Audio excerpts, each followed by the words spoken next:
Hello everyone, Nitsa Gamer here, and welcome to the spoiler review of Sonic Forces, the review where you know that Tails dies in this game. It's your fault for spoiling yourself.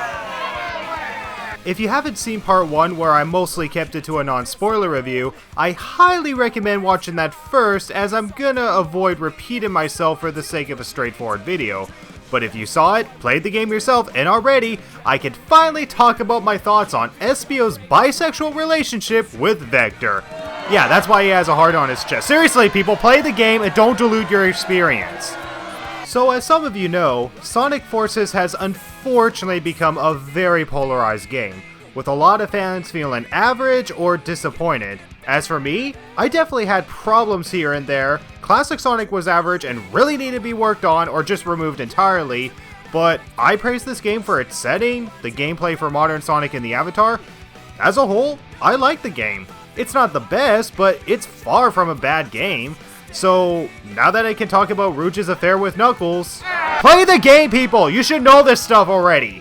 Let's go into spoiler territory as we talk about... Oh yeah, I'm in! Oh, what the hell?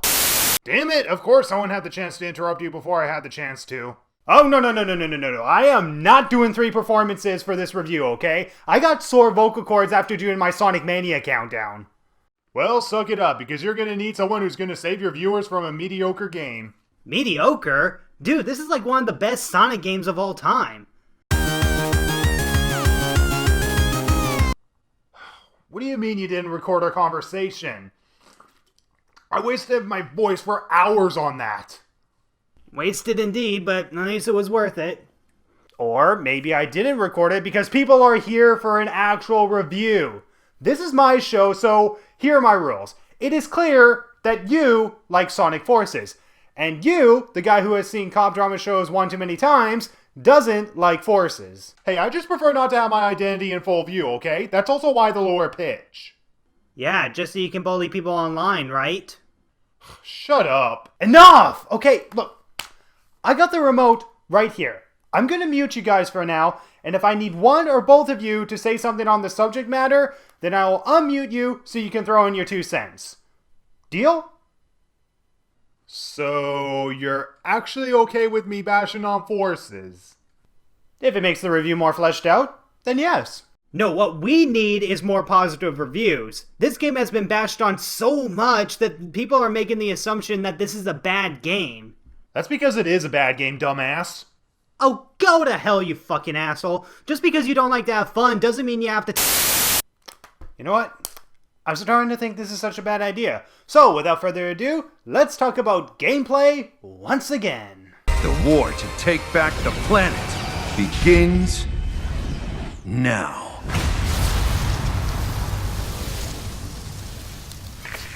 I already addressed my thoughts on the character's gameplay in part 1, and if you watched that video first, then you know I find the linear gameplay criticism is unfair. Now that I'm in spoiler territory, I'm willing to elaborate more on the subject matter. I'm gonna try hard not to compare and contrast to past games as I want to judge Forces as its own thing. However, I strongly believe as a Sonic game, it's not that far off from the levels we got in Colors and Generations. Granted, there's major differences, but there's still a change in pace that kept my interest and I never felt bored playing these levels. And when I replayed them again, I'm actually quite surprised on how many branching paths there were. Seriously, play these levels again. Try to get all red star rains and you'll find it's more fleshed out than you think it was. Here's a few examples. In Network Terminal, did you know there are actually 3 ways to go through the outdoor areas and 2 ways to enter Chemical Plant? If you played this level only once, you likely never noticed these multiple paths. Another example is Chemical Plant as Classic Sonic. Now, once you get the idea that running normally doesn't get you up these slopes, you're likely to overlook this problem when you spin dash at the start. And when you reach the second slope, if you spin dash before going through the loop, you can make it up to this higher area, to which you can either take the shortcut to the right instead of going the long way downwards, or you can go left and find one of the red star rains, which will also have its own path to the goalpost. But by going this way, you would also be missing one red star rain down below, as well as this red star rain later on. So yeah, getting all red star rains in one shot is actually not possible in some stages. And once you get the idea of how classic Sonic's physics work, honestly, his levels are not as bad to go through compared to your first playthrough. Though this doesn't necessarily make Classic any better, as his momentum really needed to be worked on, and it's still average compared to the rest of the game. Now, Forces itself, as I mentioned before, is very easy to S-rank. What I didn't mention is the daily missions. These are small requirements where you must perform an action in-game or change your avatar's appearance in order to gain a bonus that temporarily multiplies your score for a short amount of time. And yeah, this is kinda cheating, but at least it does help you get those S ranks on harder stages that you otherwise had troubles with. And while daily missions can't be used in Episode Shadow, honestly, it would have been nice if there was a higher difficulty that removed this feature entirely for hardcore players. And truth be told, I never knew this feature existed until after I finished my Let's Play, so I was mostly blind to this until I looked further into the missions menu. Daily missions is not a bad idea, it's just, in my opinion, it would have been better if this was optional, or just scrapped entirely. But, to this game's credit, there's a lot of replay value. Definitely not as much as some of the other Sonic games, but there's actually a lot more than just red star rains. Now, these things have existed since Sonic Colors, and if you know my opinion on Sonic Colors, honestly, I just never had the motive to collect all red star rains and colors in Lost World. And in both games, you can unlock Super Sonic through this way. In Forces, however, there is no Super Sonic to unlock. In fact, he's downloadable and was going to be a paid DLC, yada yada. I really don't want to dwell on it. And if I had to address my opinion on Super Sonic, it's unneeded, to be honest. In Sonic Forces, if you collect all 5 red star rains in a stage, you have to then collect 5 number rains in the number order. In Lost World, they were just a way to get a 1-up. In Forces, they are admittedly an underwhelming collectible, as they are pretty much right next to each other. And very few stages do I screw up collecting these. However, after that, you then have to collect 5 silver moons, which make their first debut in this game. And holy crap, can these things be frustrating, as a simple screw up will make you fail. Now, this is nice replay value. However, and correct me if I'm wrong, but I don't think you get any reward for collecting number rains or silver moons outside of trophies and achievements, which is pretty much non-existent on the Nintendo Switch. I know by collecting red star rains you can unlock secret and extra stages, but outside of that, I don't think there's a big reward other than encouraging the player to replay the levels and clear the missions for more avatar accessories. But I will definitely say the replay value is good, it just needs to feel more rewarding outside of covering Ron's junk. Now, I won't go into detail on every single stage, as the majority of them are really fun, while classic Sonics are average, so I will list the top 3 worst and best stages in this game. I already mentioned Casino Forest in Part 1 being the worst stage in this game, and how you had to fight against the physics to get through the level. The other bad stage, in my opinion, is Final Judgment, which is the last tag team stage. Now, while I defended this game for not being completely linear, Final Judgment I can't defend. It is 100% linear from beginning to end with instant kills. Even the double boost is underwhelming, as you really only activate a cutscene rather than be able to jump or move side to side like previous tag team double boost moments. Even the design of this level is pretty bland, and to be honest, a good chunk of it reminds me of a certain bad stage from a previous game, but to this stage's credit, at least the music and the storytelling visuals in the background are pretty unique. The other bad stage is Aqua Road, which in all fairness, I don't dislike as much as I did the first time I played it. It looks pretty gorgeous, and there are multiple ways it approach in different red star rains throughout the level. The downside, however, is when you literally go down the water slide in the last third of the stage. It's very easy to fall off, and you gotta practice to even get the S rank. Now granted, this stage is repeated again in Episode Shadow as Eggman's facility, except with spike balls and a lot of homing attacks. Now, despite being harder, Eggman's facility is surprisingly a great stage, and I think it has to do with the fact that Episode Shadow is meant to be a harder difficulty. On top of that, these sections show a great example of what the homing attack should feel like. It feels a lot more organic in Shadow stages, which is something that Sonic stages could have used a lot more of. Now, sure, it functions only when you press the button when the target is showing, like a QuickTime event, but these sections in Episode Shadow should have been in more Sonic stages if they really want to make it feel more organic. Oh, crap. I went off topic there. Sorry. Now let's talk about the top 3 best stages in this game. And to be honest, this one was really hard to decide, but I think I know what they're gonna be. Now, the Avatar stages was hard to determine as they're mostly all equally good, even if there was the pain in the ass water slide and the iffy platforming in Guardian Rock. However, out of all these stages, it was a tie between the capital city where Infinite screws with you using the Phantom Ruby as you see some pretty trippy as hell visuals with these characters that fans are calling noodles apparently, and it's really awesome. And the other is Imperial Tower, which I didn't enjoy as much in my Let's Play, but after playing it again, holy crap is this arguably one of the best stages, not only gameplay wise, but story wise. And honestly, I think it's best if I save this for later when I go into story. Now the other stage I like, which I hear a lot of haters even say was a good stage, is Motor Canyon. This Sonic stage is filled with multiple paths and so many ways to go, as well as hearing generals encouraging you along the way and homing attacks that feel organic with multiple ways to go. The only downside is, like all stages, it's very short to get through. And the other stage, which I briefly mentioned in part 1, is Null Space, which, yeah, I'll address my thoughts on that concept later, but this level is freaking awesome. You get that kick-ass fist bump music and the action is non-stop, always getting you pumped up and using the different Wismans to explore different routes. There was never a dull moment, and it was awesome seeing Ron and Sonic overcome such terror Infinite has caused, starting with the fear of nothingness, which again I'll talk about later, and ending on top right behind the villains. Surprise! Happy to see us again, losers! And I don't think it's worth talking about the secret or extra stages. The secret stages are very easy to S rank on the first try, and the extra stages do provide a legit challenge, and the boss fights are all pretty good. There were definitely problems, such as how Sonic's homing attack functions against Zavik. The second boss fight against Infinite is actually pretty difficult.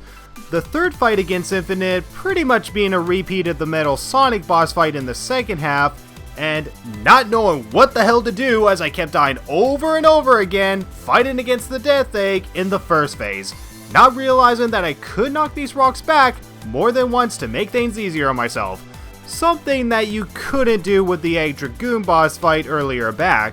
But as a whole, the boss fights were mostly solid. And I think that's all I have to talk about when it comes to gameplay. There were definitely parts of it that needed to be fleshed out or worked on to feel more organic, but I did have fun with most of it, even if the worst did stand out. And yes, I will agree that gameplay has been better in previous games, but this game balances out its 3 characters and the speed and platforming very well. Hell, I'll even argue that it's a lot more smoother to control than these past games, resulting in an overall fun game. And this is something that I personally have never felt satisfied with since Sonic Generations, which balanced out modern and classic Sonic stage really well. Whereas Lost World and Colors just felt repetitive to me. Now, I could totally understand why people love Sonic Colors, as I will agree it is a solid game from begin to end, but again, there were problems I had where it never felt balanced. I always want a change in pace, and the stakes to emotionally connect to the world and feel like I'm fighting for something. And regardless of its flaws, Sonic Forces does provide this, and it's something I wanted in a Sonic game for a long time. And I just feel sad on why a lot of people don't feel this way. I mean, this doesn't feel like a buggy or incomplete mess, as I never came across a single glitch, so I don't know. I mean, I came across multiple problems and bugs in Sonic Mania, but I could never bring myself to say that this game sucks, so why does Sonic Forces get all this hate? But gameplay is not the only thing to dissect in a 3D Sonic game, we also have story. So here is my spoiler review on the story to Sonic 4... Seriously? Yes? Hey, Asswipe, I've been sitting here for over 10 minutes. Can you unmute me already? Oh shit, I totally forgot about you guys. Well, it's about time. Yeah, are you going unscathed? Hoping you can get people to buy this garbage? Oh my god, dude, just let it go. No, what the hell did we miss the entire time you ignored us? Well, I finished talking about gameplay and was gonna go on to characters and story. Gameplay sucks, period. Now let's move on to the convoluted plot. Dude, seriously? Are you trying to be an asshole on purpose? I mean, this is the best Sonic story we've had in such a long time, and the gameplay is amazing. Oh, well, I'm sorry you have the wrong opinions. Okay, is it really necessary to over-exaggerate us arguing for over an hour? I would have stopped at 5 minutes. Oh, what? Don't have much to bitch and moan about? No, because I have better things to bitch and moan about. Oh, so you admit you do nothing but bitching and moaning. Okay, fuck you son. Alright, I get it. Obviously you guys don't. It's a polarized game, so of course you're gonna have strong opposing opinions. So, here's how this is gonna work. I am gonna do the review, and if I need your guys' thoughts on it, I'll unmute you and ask for your opinions. Deal? Oh, shit. Fair enough. Alright, I'll do my best. But first we must talk about the worst part in this game. Making Tails a goddamn coward. Hey, Tails is not a coward, okay? He is a strong, independent character and hasn't been this great in a long time. Okay, what game did you play? Alright, fine. Jeez, it's one of the first things in the game anyway, so we might as well start off there. So after you beat the Avatar Spaceport stage, you see Tails trying to repair Omega, who broke down in the city, and this takes place 6 months after Sonic has been captured, to which Silver says, "And Tails has just lost it." God, that line is so cringy. Okay, anyway, Chaos appears and Tails cowers down, calling for Sonic's help, to which Classic Sonic comes in via good ending from Sonic Mania and saves Tails. This has sparked the most amount of hate in the fandom and is considered an insult to what Tails represents. Now, when I first saw this, I honestly didn't see much of a big deal with it, and I can prove that by showing you a section of my blind Let's Play. We can work this out, buddy! Help me! Oh, thank you, Sonic! He did help you, that is so nice! You're alive! I sure am! What? Yeah, personally, this scene didn't really bother me. In fact, I thought it was quite fitting. I mean, as nice as it would have been to have Tails fight back and all, I felt this scene wasn't out of character. To me, I always saw Sonic and Tails as brothers, and to lose someone that you've been so close to for a long time, uncertain if they're dead or alive, can drive anyone insane through all that anxiety and doubt. To the point where he's still helping, but completely ditches the resistance to find Sonic himself, or at least try to make a difference. It doesn't matter how much evil Tails has endured or fought off, I mean, anyone can be broken down. But there's also other factors to consider. One, Chaos was neutralized at the end of Sonic Adventure, so he no longer had that hate and sadness that filled him. You felt legitimately happy for him despite how many people he probably killed. So Tails not fighting Chaos could be not only fear, but also an act of empathy.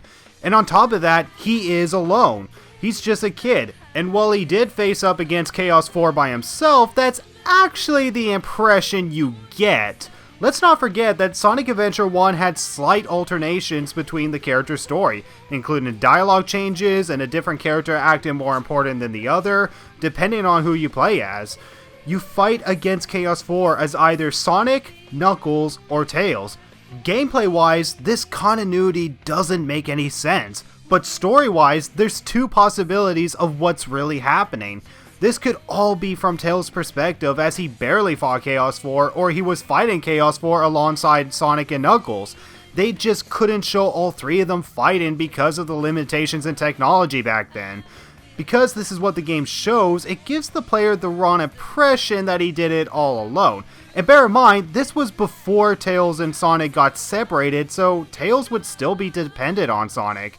So because of what this game shows, that can easily make the player think that a moment like this is bad writing.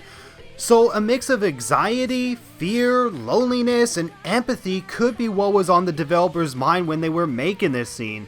And when Classic Sonic comes in, it gives Tails some hope to keep going because, hey, it's good to see any Sonic. Take that, fans who think they only have to like one era only. Thank you, Nitsup. God, it's about time someone defended Tails.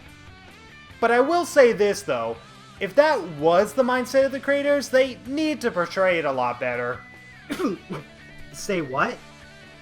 For one, as much as Silver's line about Tails is effective, it's more telling us of what is happening rather than showing us. And in a visual medium, the best way to tell a story is to show, don't tell. And because the exposition goes by so quick, it can lead the players to a misunderstanding of why Tails would cower in fear like this. So I can totally see why this is picked apart, and I will say it could have been shown a lot better if they wanted to get its intended purpose across. Well, I don't see that as the intended purpose, but I guess I can agree on that.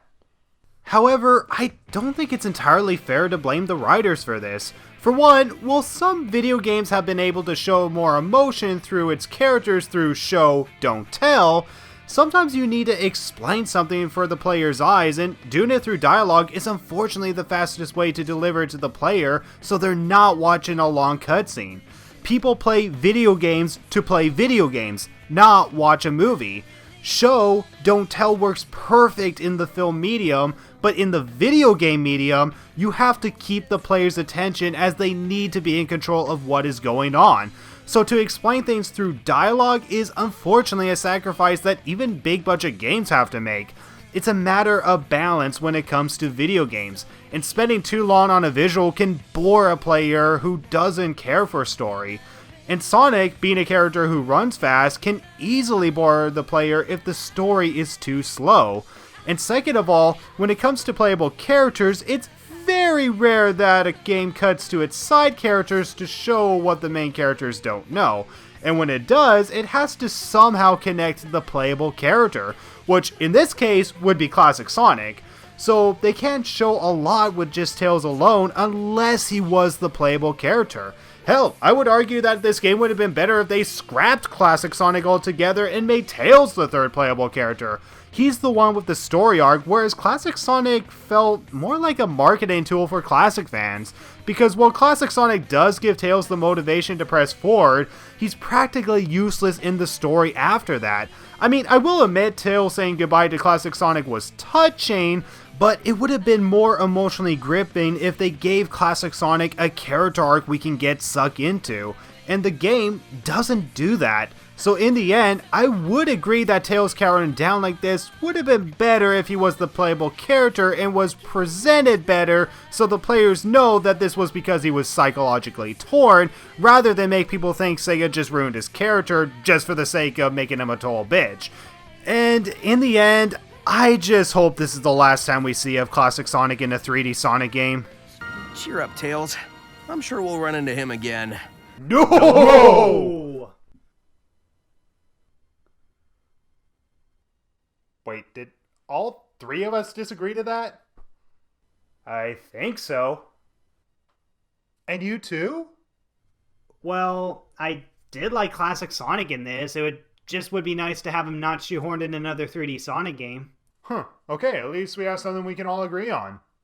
Whew, so what next? Now I think the one character I should talk about is the Avatar, or as the character in my case, Ron the Wolf. Seriously? You named your avatar? Better than naming yours, you piece of shit. Oh, burn! So the avatar that you create joins the Resistance and is set off to find Sonic, yada yada. You should know this if you're watching the spoiler video. One of the things I find the most impressive about Ron is his character development. You wouldn't think that a customizable character would have an actual arc, but they do make Ron feel like a realistic person. the ones who want to do the right thing but is in this constant state of fear. And when he's facing the moment, he's understandably unstable. One of my favorite scenes in this game is the cutscene where we see Ron and Infinite interact for the first time. The feeling of anxiety and unsettledness is so strong here. It shows a villain who we know nothing about toying with Ron as Ron is shaken, struggling to fight back. The animation in this is so well done, and I really wish that the later cutscenes had a lot of great moments like this. You could feel Ron's fear, but also his determination to do the right thing. And you can totally understand when he doesn't do anything when Infinite allows him to go. And to add on to the fear, you can see the corpses of the people he just killed. The scene has this blackness around it as if you're looking from someone's eyes, and Infinite's face is kept off camera the entire time, adding to the terror of what he is. This is really strong storytelling, and a good example of how show don't tell can work in a video game while still having Infinite intimidate Ron through his words without sounding so pretentious. It's very effective, and it sets the tone of how much of a threat Infinite is and the fear that Ron has to overcome. Now, granted, this scene might look odd if you choose the last two eye types, but a scene like this is really great. And I find it shocking that people claim this to be cringy somehow. The animation is great, and the fear feels very real, and they keep this fear consistent throughout the story while acknowledging that Ron is a flawed being. He is sent out to save Sonic on the Death Egg, but then he has to be the one saved by Sonic, even though you could argue that he could have handled those robots himself. But then Vector acknowledges that the rookie was shaken the entire time, which proves that Ron is still scared and can be vulnerable in a situation like this. But then after spending time with Sonic, he is given the courage and inspiration to continue fighting. So when he meets Infinite face to face again in Metropolis, his anxiety kicks in, but Sonic's emotional support and motivation helps him overcome his fear, knowing fully that he could get killed. Ron gets kicked around, almost dies, but he manages to overcome what no one else has done before other than Sonic a few stages prior. And from there, he continues on fighting while holding onto that Phantom Ruby prototype and ultimately being able to control it and stop the sun from destroying the entire resistance. And what makes this even better than Ron overcoming his fear is that he has to accept one thing that can be hard for anyone to swallow: the possibility that you're gonna die doing the right thing. Tails comes in and gives him the encouragement he needs as he climbs up quite honestly one of the best stages in this game from a story structure standpoint. Now, on the one hand, you could argue that the capital city is the better stage since it really took the visuals and trippiness to a whole new level. However, Imperial Tower, while it's 100% a 2D stage, is honestly the perfect final stage that you could have done with Ron. It's a solid narrative, showing an innocent Mobian taking so much risk climbing up the tower. And the further you get, the more there are these things around trying to kill you, essentially being a metaphor to his character arc. Also, goddamn is the voice track for this stage great. The sun is falling in the sky beyond. Light is fading from our world. And the higher you get shows how much you have overcome such terror and come out on top as a hero.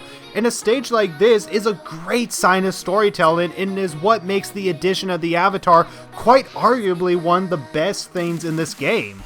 And upon going into the sun, Ron should have every reason to die here. But because this is a rated E game, of course he lives and smashes the prototype and manages to pull off a sacrifice and live through it. And from here, Ron's story arc is practically complete. So of course he continues fighting with Sonic as they take down Infinite, the entire base, the Death Egg robot together. Ron, from beginning to end, had a legit character arc that no one else had.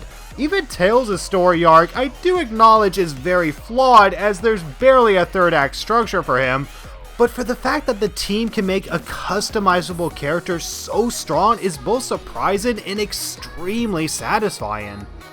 Yeah, well, it still sucks. Yeah, and why does it suck? Well, because it's nothing special. I mean, it's decent, I suppose, but it should have been something more stronger or more thought-provoking. It doesn't need to be that deep. Heck, weren't you the one saying that Sonic shouldn't be taken this seriously to begin with? Well, I sort of, maybe, I don't know, I just couldn't get into it. Or maybe you're refusing to allow yourself to. Or maybe because the game doesn't take the advantage like it can in other areas. Oh yeah? Like what? You do realize by asking that question he's going to give you an answer, right? Such as null space. Null Space? Dude, that stage was freaking awesome! Even Nitsa praised it! Not the stage, you dumbass. I mean the concept of null space.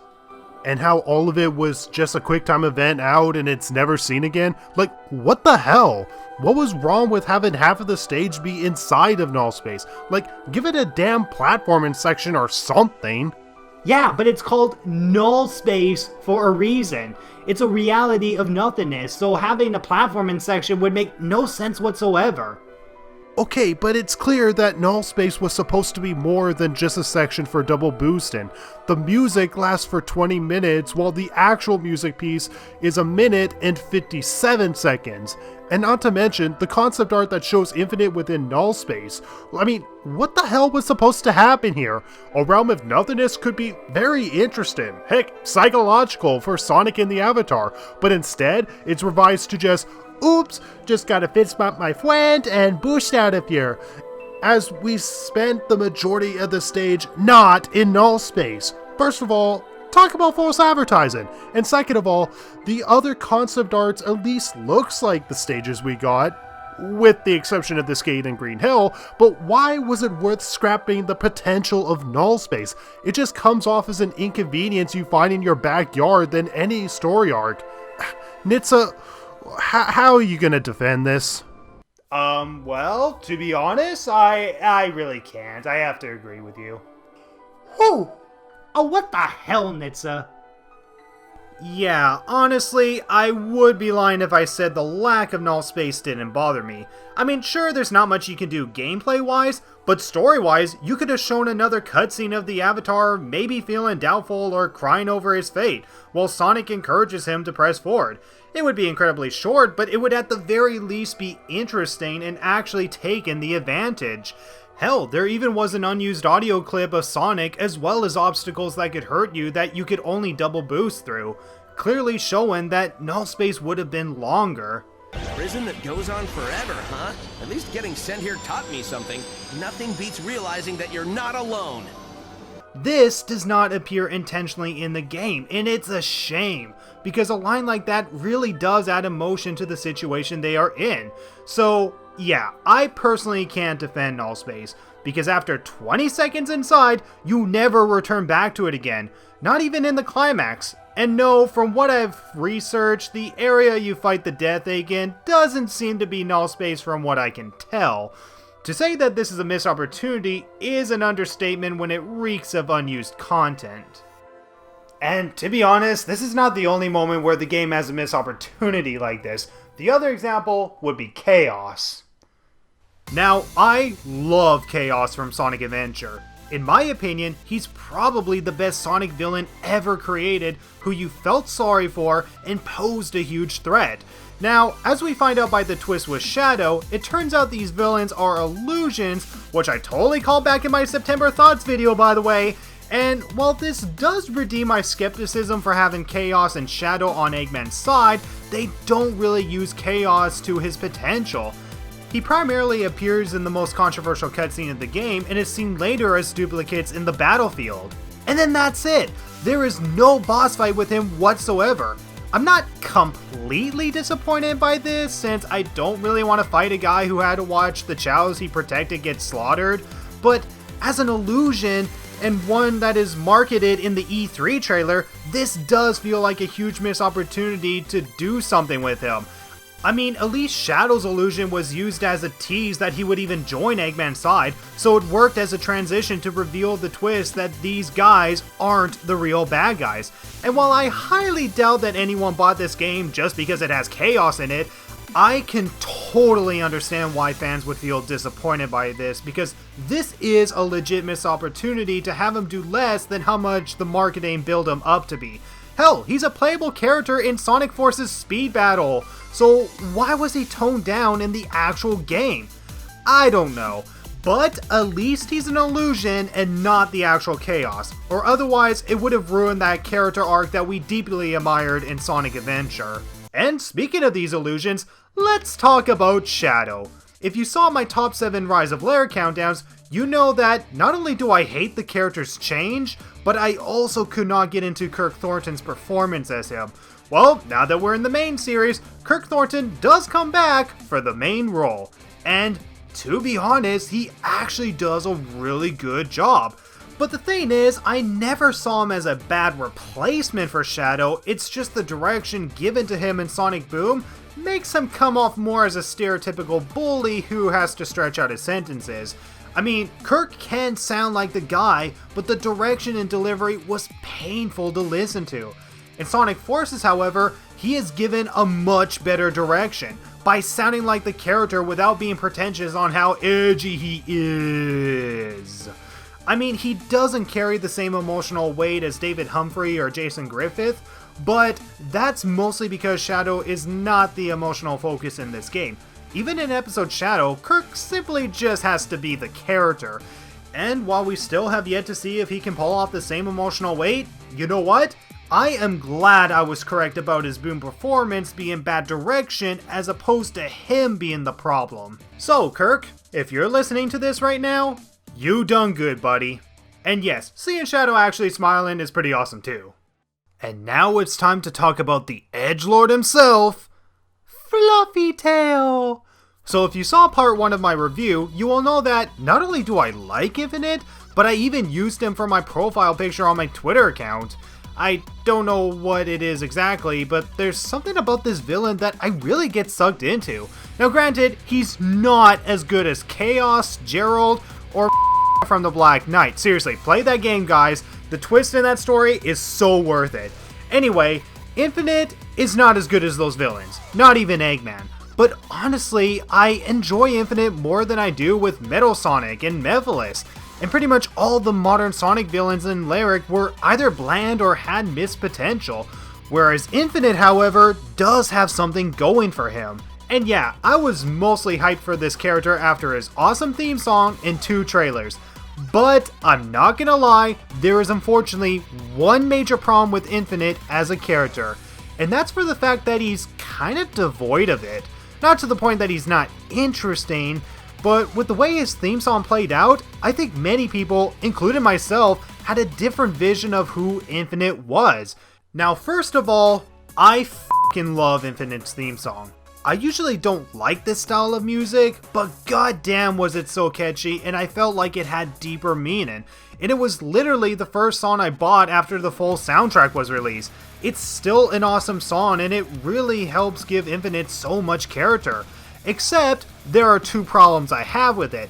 One, the song is only played once in the entire game. But the problem is that the dialogue, along with quite honestly one of the best lines from Sonic in this game, drowns out the terror of what the song gets across. Sorry, but you've just got to share the secret of your power with me. I insist. You're insisting. Whoa. And second of all, while the Toughest of Terrors and Darkest of Days lines were great, there is one section of the song that kinda gave me a different vision of what I thought Infinite was gonna be.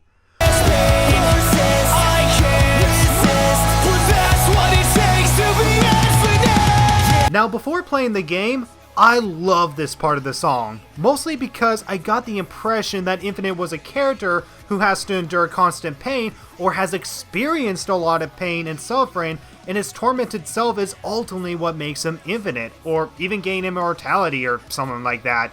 Now okay, it would be too morbid for a Sonic game, but it would be a perfect way for us to feel sorry for the guy. However, in the final game, he doesn't go through any pain, with the exception of the flashback in episode Shadow.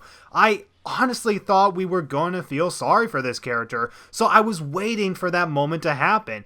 And of course, if you play the game, it doesn't happen. Now, does this make the Infinite theme song any less awesome? Absolutely not. It's still a great villain theme song and one that I'll listen to 1,000 times again in the future. And to its credit, it's probably me misinterpreting that line in the song. I mean, the majority of the song is basically Infinite intimidating his foes. So when he talks about pain, perhaps it's not his pain that persists and that he can't resist, but rather him inflicting pain on others and they can't resist. And that's what it takes to be Infinite. A psychopathic asshole. So in the end, my original idea of what I thought Infinite was going to be is likely misinterpretation. Now the second problem with Infinite is that he is devoid of a solid emotional backstory, which, don't get me wrong, you don't have to do that with every villain you make, except, unlike some other Sonic villains, Infinite is still a Mobian, a being with thoughts and feelings with a strong ego who gains power. Outside of him being a fun villain, there's not really much of an emotional story to grasp to. But then we get episode Shadow where apparently it explains why Infinite became Infinite in the first place. Which is the most pathetic backstory ever because it literally goes like this. I'll show you why they call me the ultimate mercenary. Worthless. That's what it takes to be infinite! So because Shadow called you pathetic, that's more than enough to turn you into this contrived monster? Actually, truth be told, that is not my main problem. Hell, I'm actually okay with the idea of him seeking greater power after confronting Shadow. You are really cutting corners, aren't you? Or there are just people who are like this. For one, Infinite is supposed to be a mercenary, a criminal who leads a squad as they value only one thing: money. Except Infinite is something more than just a mercenary. He's the type of guy who values power, and the ability to overcome any threat that stands in his way. While the tone of his voice does sound like he cares for his squad, You destroyed my squad. it's toned in a way where his ego and arrogance is what's more important to him. The squad just gives him a greater advantage that he himself would rather not admit, especially since he doesn't take his members' word for not joining Eggman's side. To him, if there's a greater power to be achieved, he will seek to thrive upon that. He's the type of villain who doesn't allow himself to admire his fellow man or to see any value past his own greed. So when Shadow does overpower him and nearly kills him, his anxiety kicks in, causing him to shake. He's not necessarily afraid, it's just a normal reaction the body and mind would have in such extremes like this. But to Infinite, he sees this as a sign of weakness. He's a person that sees his own flaws as a major problem rather than him just simply being a living being. It's natural emotions he would rather deny accepting, as it feels like the death penalty to him. So when he does gain power and put on the mask, he abuses that power he gains because he wants nothing more than to be the very thing people will fear when they look up to him. Almost the same way Shadow left him in his squad, the same way he leaves Ron the only one alive. Villains like this are the same type of people who are bullies in school, or Dark Lords in a lot of fiction, or even dictators in real life. It's not so much that he fears of being weaker than the other, it's more about his denial of reality, and becoming more of what he's not. Depending on how much you let your pride get the best of you, Infinite is both identifiable and genuine, which makes him a lot more interesting than a villain like Mephiles, where really the only thing going for him was that he was a great manipulator. But the difference is that Mephiles is the mind of an entity, whereas Infinite is a Mobian, so he is one whole person who can have emotions that Mephiles doesn't have. So yeah, honestly, I really have no problem with how his transformation was dealt with. It could have been done a lot better, sure, but these kind of bad guys are not as uncommon as you would think. And in a war-themed story, I think this is totally serviceable. Okay, then why did you mention that he has a major problem as a character if you're praising him as a character? Well, that is because, just like the whole Tails controversy thing, it doesn't show us enough to make us sympathetic with Infinite as a character. Now, the main story primarily focuses on our main heroes, as it should, and while Infinite does get plenty of screen time, it's usually whenever it's needed to move the plot along, and the majority of the scenes he has are deliciously evil.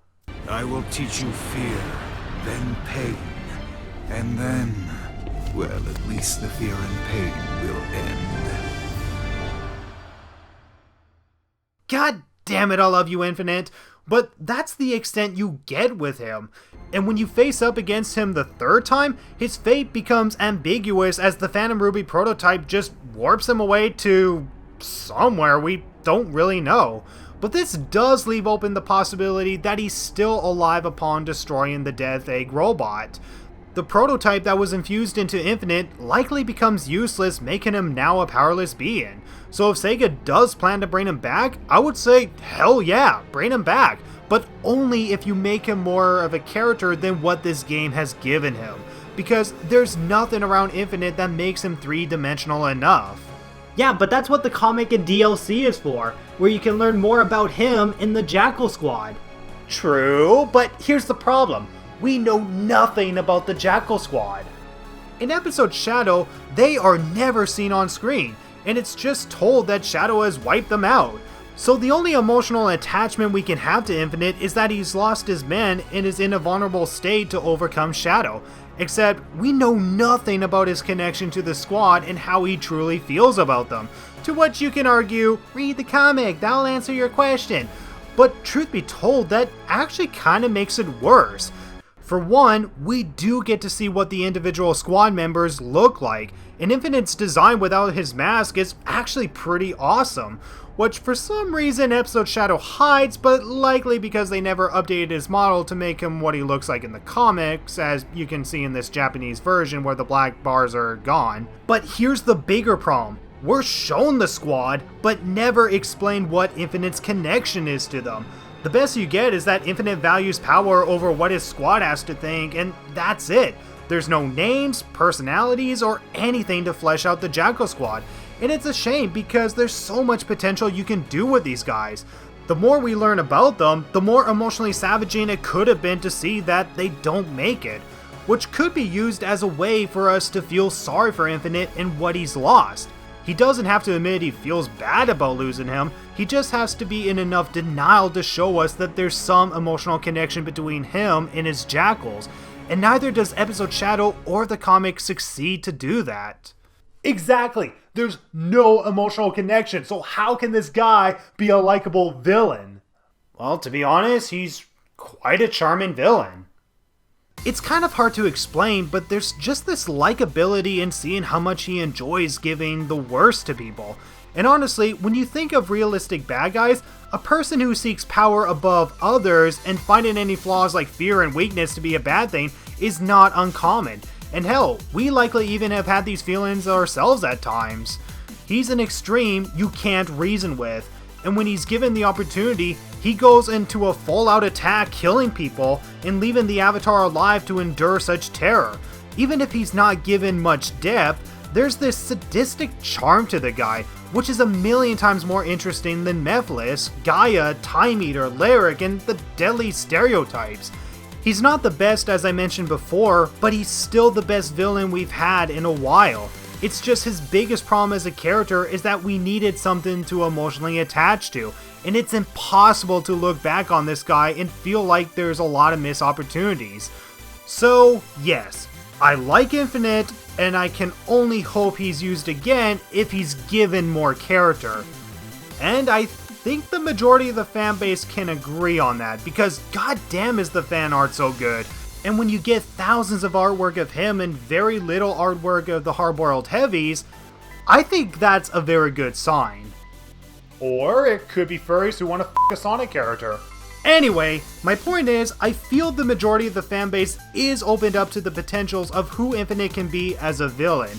So as long as he didn't get fused into that Death Egg robot like some people have predicted, all I can say to you, Sega, is bring this guy back, but only if you intend to flesh out his character, because I want this guy to be my favorite Sonic villain, and his opportunities are there, waiting to be written. I mean, a lot of fans have written redemption stories about this character, and if they can do it, you guys can too. I mean, sure, you'll be botching up all the Infinite fanfics, but goddammit, it's gonna be worth it. Alright, anyway, I think that's pretty much it. I know there's a lot that I need to talk about, but I think I pretty much covered the majority that need to be addressed. So, wait, before we end it, there's still some things that you gotta address. God damn it, like what? Like, why would Knuckles send a lot of his forces into Metropolis just to get wiped out? I mean, that's bad leadership. What's important is to have a well-thought-out strategy. I thought up this strategy in about a minute and a half. Because they didn't know what was gonna happen or that Infinite was gonna be there? For the record, even Nitsa can admit that this was a piss poor excuse. Yeah, and if they couldn't figure out that the two figures in Mystic Jungle were classic Sonic and Tails, then how would it be Knuckles' fault for trying to get the upper hand? That's like calling D-Day bad leadership. Some things are just not predictable and avoidable, you know? Okay then, answer me this. Why does it Tails attack the robots when they're closing in on the citizens? He was guarding for them. His main concern was for nobody to get hurt. Yeah, and what could Tails really do? Attack and have one of the citizens get shot anyway? Tails does not have the same agility that Sonic has to fight them off in time. And not to mention, Sonic's attack is more of an ambush, which would throw off the enemy and reduce the chances of anyone else getting shot. Heck, wasn't that the basic of basics taught in Persona 5? As if that makes Tails any better. What about the bajillion plot holes that center around the Phantom Ruby? Plot holes? What plot holes? Like, how is there one with the Avatar, one with Infinite, and one inside of the Death Egg robot? And isn't the real one with Infinite or with the Death Egg also? And if so, wouldn't that prove that Infinite did get fused into the Death Egg robot, therefore saying that Sonic practically kills him here? And how can there be another Phantom Ruby in Mania? It makes no sense and it's all inconsistent. Really? I thought it was pretty easy to follow. Yeah, all the Phantom Rubies, including the one infused into Infinite, are only prototypes. Hell, you see them being experimented on in the opening cutscene. Heck, you even see them when Sonic and the Avatar are destroying the remaining ones left in the Imperial Tower. The real one was the one that was used in the Death Egg robot, which Infinite did not know about. And the one Eggman uses in Sonic Mania is also a real one as well. Yeah, but Sonic either destroys or uses the Phantom Ruby to go forward in time. So how the hell would Eggman still have the Phantom Ruby years later? That's because the difference between classic and modern Sonic isn't time, it's a split timeline between two different dimensions.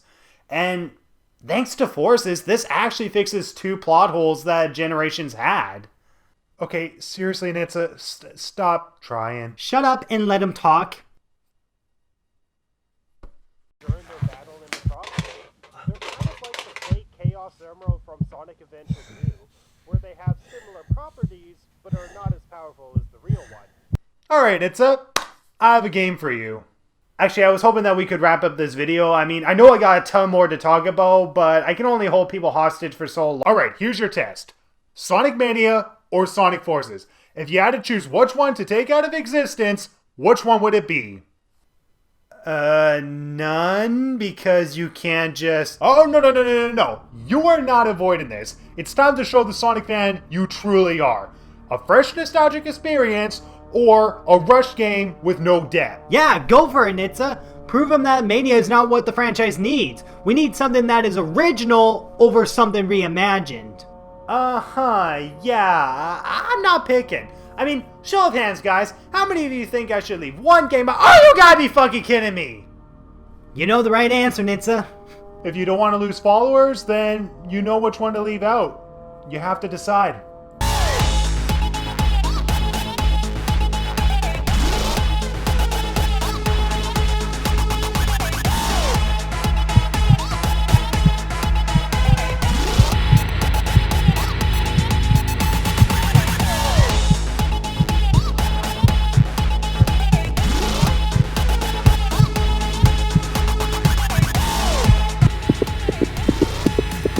Sonic Mania!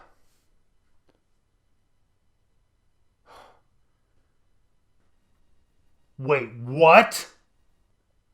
That's my pick. Sonic Mania. Woo! Oh, you son of a fuck! Now hold up! You find Forces better than Mania? Actually, no, I think Mania is the better game. Yeah, what? But you just said... Hear me out. First of all, I am glad both games exist, and I'm glad that fucking meme died. Second of all, I know people want me to compare Mania and Forces together since they came out 3 months apart.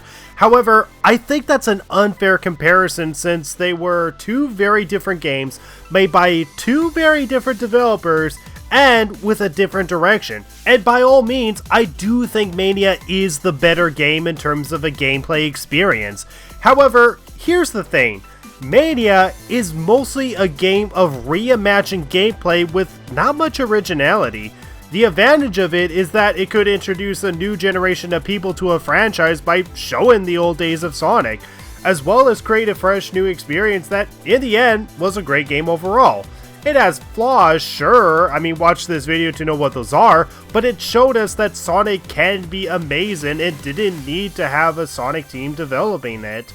However, here's the thing.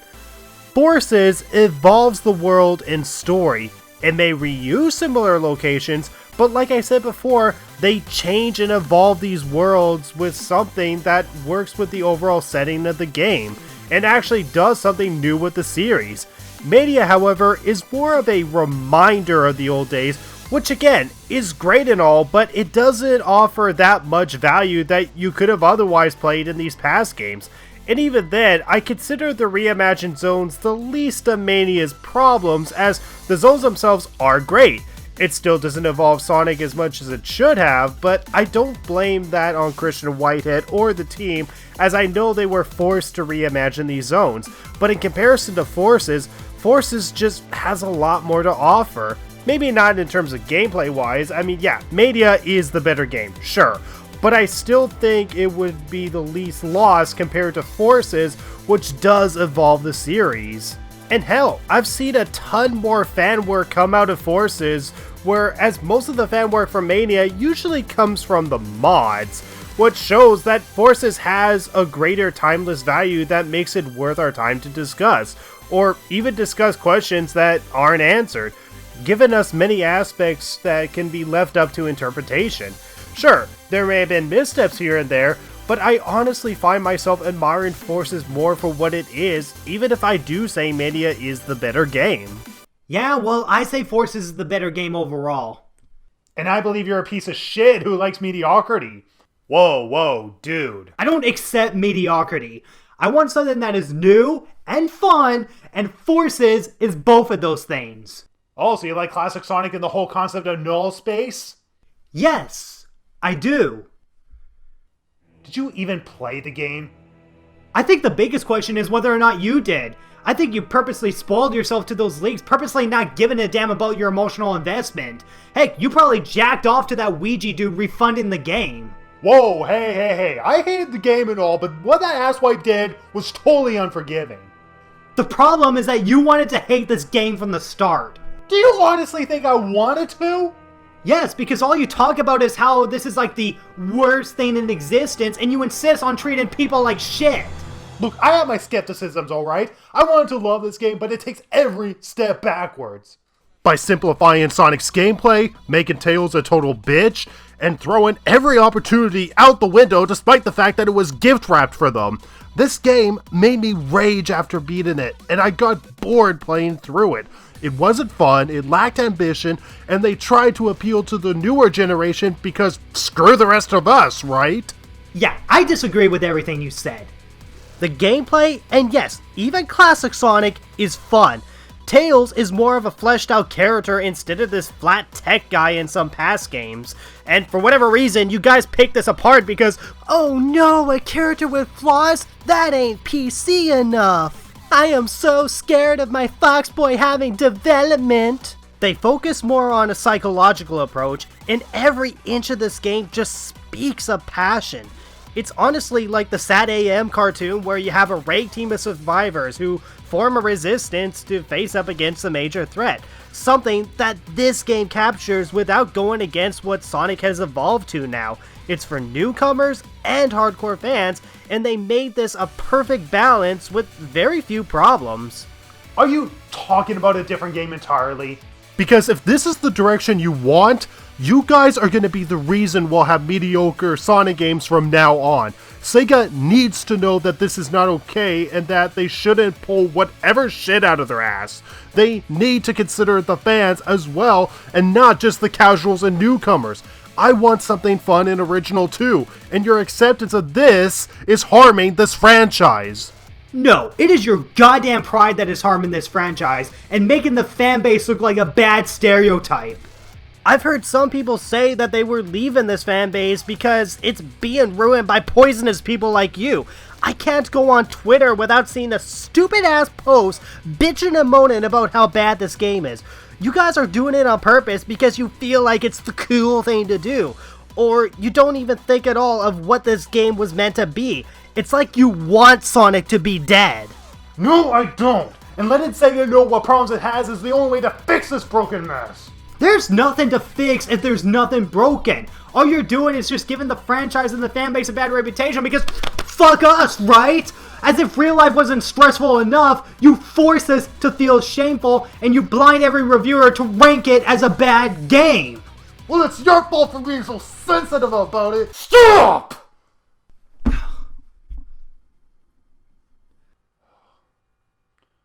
Holy shit, I mean, just fucking hell, guys. I mean, seriously, I know fans can be this triggered, but Jesus Christ.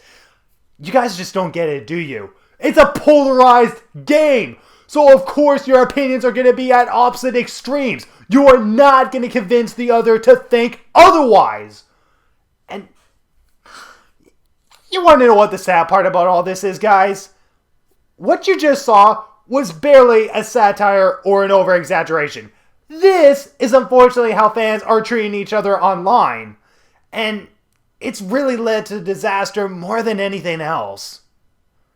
For a game that tries to do a lot of new things to the world of Sonic, it unfortunately has resulted in quite a mess. The love for this game is extreme. The hate for this game is extreme.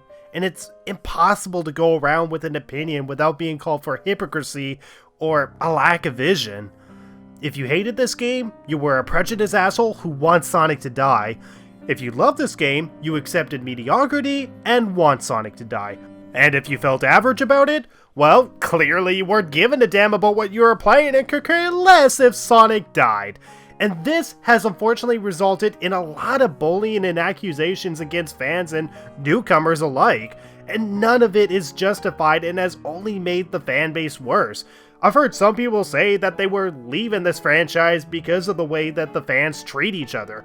Not because of the game, but because people online have gained a bad reputation for being so loud on their opinions, and not in the best way. So many users end up being blocked. The love and the hate tweets are never ending, or at least were never ending at the time. And even if most scores are slightly above average, it's still pretty average in most people's opinions. Now, I think I covered the majority of what people like or dislike about this game, and some of it I'm willing to defend, while others, not so much. But the real problem is not for the fact that this is a polarized game. The problem is that no one is allowed to open up their feelings without being called out. Now, to the average gamer, this may not seem like a big deal, but for a Sonic fan, it's beyond stressful. Because it's clear that if you look at this game, it does have a lot of problems, but also a lot of great moments. Sonic Forces has somehow managed to become the most polarizing Sonic game ever created. It hit just the right amount of hits and misses to become pretty much what the Star Wars sequel trilogy is facing. And while past Sonic games like Heroes, Shadow, and Unleashed were polarizing games too, I don't think they were ever to this extent where the love and hate is so extreme. People either regard this game as a huge step in the right direction or a huge step backwards. And it's frustrating. This game is the cilantro of Sonic games. And with where people stand, I highly doubt people will change their opinions. I know this doesn't necessarily address whether if the game is good or bad for you, but I feel like this heat is important to address. Let's start with the hate. The hate for this game is legit and emotional. With Sonic's gameplay feeling like a downgrade from past games, missed opportunities and cut content, Tails not fighting back, and the overall experience just being mundane. I think when you people see this game, you were hoping for something more thought-provoking or a deep story to go along with it. I mean, I definitely got that when I first saw Infinite and heard his theme song, but in the end, it felt too simplified. And with all of these lingering problems, it feels like an insult of an unresolved potential or underplayed concepts. And seeing this many problems could easily anger you guys into seeing this as one of the worst Sonic games ever made. And when you see people defending what you found insulting, it just feels like a betrayal in some sort of way. Am I not correct? No, you're correct. It's just, I don't know. These problems just give me a hateful burning sensation, and I personally can't believe you guys are unable to see it. I mean, when you really get down to it, Sonic Forces really is more of a preference thing. I mean, I hate tomatoes on my burger, but I love onions. Hey, no way! Me too. Ew.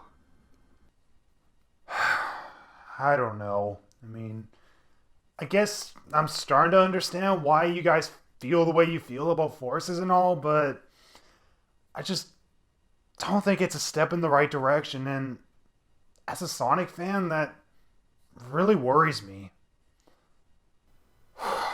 Well, as much as I hate to admit this, you have every right to feel the way you feel. Dude! I mean, there are definitely problems that deserve to be criticized. So, in the end, I don't think you should change your opinion just because I think otherwise. Oh, what the hell, Nitsa? You said you liked the game. I do. Then why are you feeding these guys unnecessary hate? I'm not. Regardless of how good I think the game is, the opposing view do have a right to express their opinions. Yeah, but it's so nitpicky, and it's draining, and I can't spend a day without seeing Forces get bashed on because... Look, this game was amazing to me. It was filled with passion and made my heart flutter. And it hurts, okay? It hurts seeing all of this unnecessary hate. Sonic deserves better, and Forces is a huge step in the right direction. And I can't deal with this shit. I loved Sonic ever since my friend gave me Sonic Adventure 2. A friend who... well...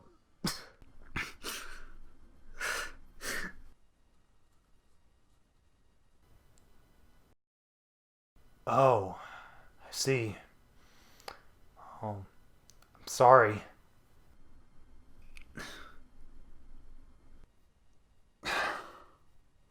Look, it's clear that you guys love this game somehow. And honestly, I always thought the love was coming from friends who weren't critical enough. But sitting here in this very moment, honestly, I don't know what to think anymore. But I think I can assure myself on one thing. You guys clearly do see something in this game that people like me don't. I do want to like this game. I wish it was the game that it could have been rather than what we got. And I'm sorry, but this is just how I naturally feel. I'm not hating on it just to join the hate boat. I'm hating on it because I feel like Sonic deserves better than this. I love Sonic, and I still do. Hey, buddy, you're not in the minority here. Neither side is, and I get where you're coming from. It feels hurtful in a different way. It feels bad seeing something that you found so great and gave you a good experience just suddenly be harshly bashed upon by a lot of people. And it's easy to think that these people are just doing it just because they think it's the popular thing to do. And don't get me wrong, there's definitely assholes out there who are like that, but it's important to know that the majority of people aren't. Sonic is a franchise that many of us grew up with, and we've grown such a strong emotional attachment to the guy. We've definitely used these games to develop ourselves, or the morals that these characters challenge themselves with, and they are emotions that we ourselves have been challenged with at some point in our lives. Sonic fans may seem toxic in many places, but it's mostly because a lot of them have a strong emotional connection. To the people who don't like this game, it hurts seeing people defend an experience that they personally found insulting. But to people who like the game, we're hurt over the fact that there's so much hate being directed towards something that we had a great time with within a franchise we love. The haters may think that we love mediocrity, and we may think that they feel like they have to hate on it, but that is never the case at all. The only reason there's so many fights online is because there's a strong bond we share with this blue hedgehog, and we fear that Sonic is either going to be going down in quality or just stopping as a whole. And because it's so polarizing, and with many of us using the internet nowadays, a lot of these trivial arguments feel too personal that it's easy to overlook the good within other people. I know it's hard to accept, but the fact that we can even have an opinion at all just makes us human beings. We all love Sonic and want the best in a franchise that we've grown a strong connection to, but no one is the bad guy here, and no one deserves to be blocked just because you disagree with them. If anything, blocking people just proves you as a coward who would rather be stuck in a reality that never existed in the first place. The love for this game proves that Sonic is not gone, and that there is hope for a better game to come. And the hate can be beneficial for not only criticism, but in the hopes that we do get a better game. Whether you see this as a game going in the right direction or not is up to you, but in the end, the trivial fights need to chill the fuck out.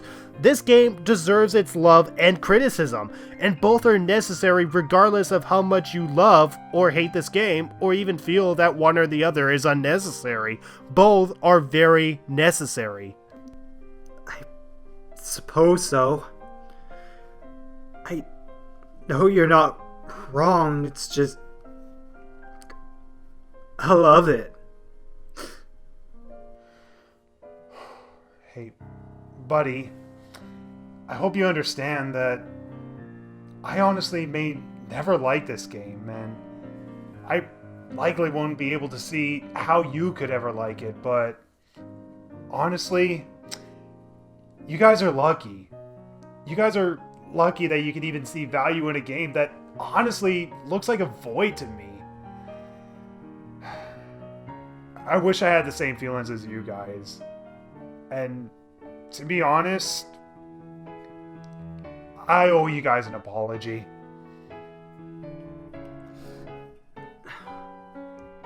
I've said some stupid things, but it's because I care. And yeah, I guess my behavior is pretty immature when you get down to it, but I only do it because I want the franchise I love to live on longer, and not to be seen as a joke. It's not my intent to put people down. Here, I thought I was teaching you guys a lesson, but really, there was nothing for me to prove. And hey, if this is honestly a game you can get behind, whether if it's your favorite or just a game you like, all I can say is just... Can't believe I'm saying this, but go ahead and enjoy it.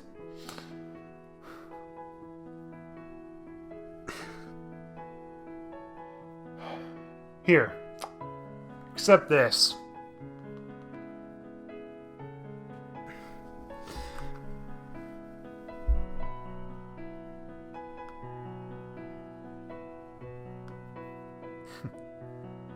Thanks.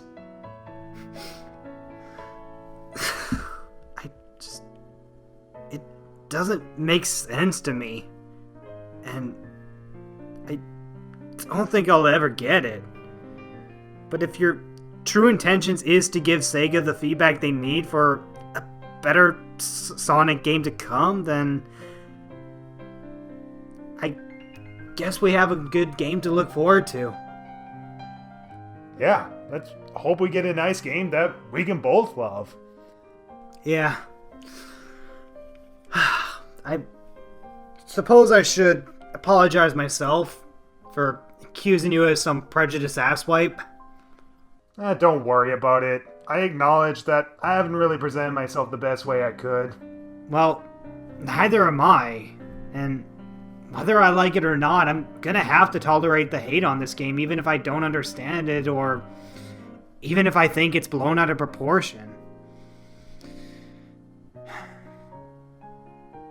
So, we good? Yeah. We're good. Awesome. I'm proud of you guys. Looks like there are some people who are willing to understand each other after all. For the most part, I think Forces is overhated, and I don't see it as the best thing ever made. I mean, there's definitely games I would prefer more than this, but there's definitely games where I prefer it less than Forces. I do find this to be a great game that does have a lot of problems, and I do see it as a step in the right direction, just not a huge step. And if you have yet to determine that for yourself, play this game. Allow yourself to state your opinions based on what you think and not what others think.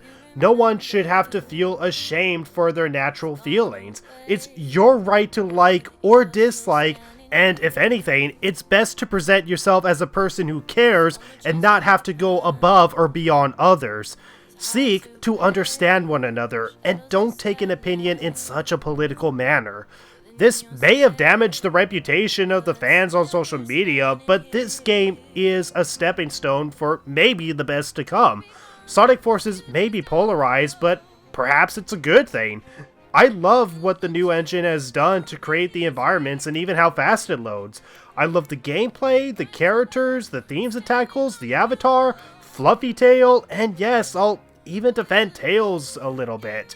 But I hope aspects do improve in some areas, such as the platforming, underused concepts, longer levels, and making it Infinite return as a better character in future games, whether if they make him a villain or a character with a redemption arc. And all I can say is, let's fix this together. We may be divided, but the love we share is mutual. Let's make the next game to come a huge comeback, and I can guarantee the passion will be felt by us once again. But one thing we can do is follow each other on Twitter. Oh yeah, of course. Oh, sweet. Well, okay. Well, you can follow me on my Nitsa on Twitter, or you can also follow my avatar, Ron the Wolf, on his own Twitter account.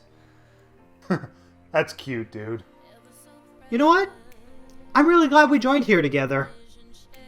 Yeah, same. I honestly feel a lot better.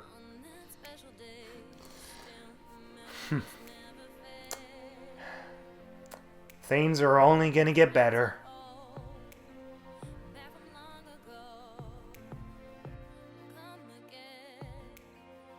So why, sir? Why do you want to look at this confiscated file for over a year ago? Is Nitsa your next target? No. No, he's not. But we do need him. And we need to find him within the base. Why is he within the base? And what does he mean to you?